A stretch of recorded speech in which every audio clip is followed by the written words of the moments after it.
Hello and happy morning. Wishing all of you a beautiful Monday in whatever way and aspect that you're enjoying today. Hopefully for some of you, you have today off, and others of you are making your way or already settling into your work day. Well, today I'm also settling into my work day, and as an entrepreneur, it constantly changes. Some days I have clients, some days I'm calling for consultations, other days I'm making visits. Every day is a different day, which I actually really love, and it's constantly changing. So for me, change is just always happening.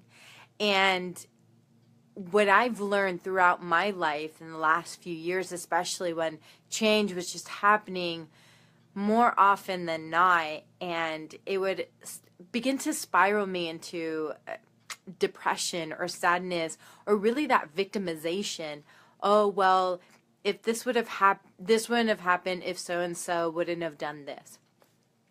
So with time, I've learned to let that go. Let go of pointing fingers, of saying, poor me, what am I going to do? And just all of these excuses and limiting beliefs that really stop me from saying, okay, this change is about to happen, so what can I do to, push myself forward? Well, today signifies another change. Today is my last day in a healing center that I've basically have called home for almost a year and a half. And it's been a blessing. I've been able to collaborate with other practitioners who've just been really inspiring to me. I've been watching them grow their business, sharing ideas, and just really working a collaborative effort. Well, circumstances happened, and it's time for this mariposa to fly off again into another healing center. And so that's what I'm dedicating these last week and this week to really doing, is finding a new home, finding a new place for me. So change is constant. Change can happen on so many different levels. It can happen in a small level. For example, if you drive a normal routine path every day to get to work or wherever you need to go, and then boom, there's traffic or there's a detour or there's something that happens, that's change because your routine has been cut. So then you have to change your way to go somewhere else. So that's a little change, and it can cause some stress, like, oh my God, I'm going to be late. Where do I go? What do I do? But then if you take a deep breath and just say, okay, I'll be at work at the perfect time. I'll be where I need to go at the perfect time. You call in, you let them know, hey, I'm late because this and this reason. And then you let it go and say, okay, well, I'm calm, I'm safe, I'm okay.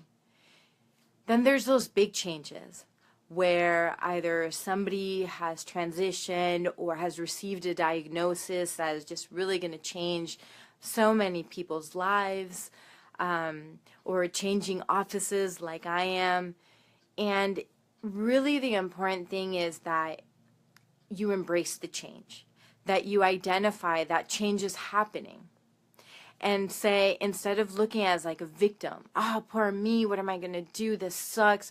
That's okay. Let it out. Let out your anger. Let out your sadness. Let out your frustration. It's okay. You need to release those emotions.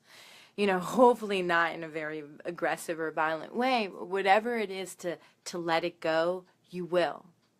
And then you make a plan.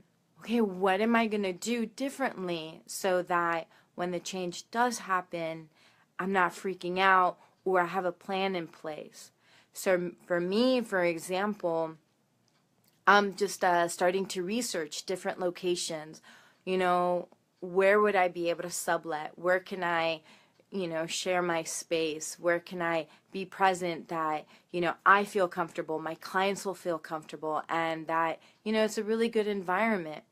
So that's my plan, and I'm really not stressing about it. trying not to stress about. There are these moments of anxiety of just like, oh no, what am I going to do? Because I do have a time limit. I want to find a place before I leave to Costa Rica, which will happen on Sunday, and I'm going to be gone for 2 weeks. So I'm not going to be able to research. I'm not going to be able to look at locations or call around. So it's really going to be about this week. And it's nerve-wracking sometimes, yet it's also exciting. So that's really what I want to leave you with, is that change is a constant. Don't fear change, but rather embrace it. If there is a certain aspect in your life that, change is inevitable, or that you fear a certain situation of change, really look into that. What will be the worst thing that would happen if that change were to occur? Okay, well, if that's the worst thing, then what would be the best thing that would happen? And move towards that. So, I hope this was insightful for you. Thank you for sharing with me along this journey. I'd love to hear any comments for you about what would be helpful in regards to facing change or embracing it more without freaking out. So I'd love to hear again from you, any ways that you've embraced change and have moved forward from it. All right, thanks. Have a wonderful day. Much love.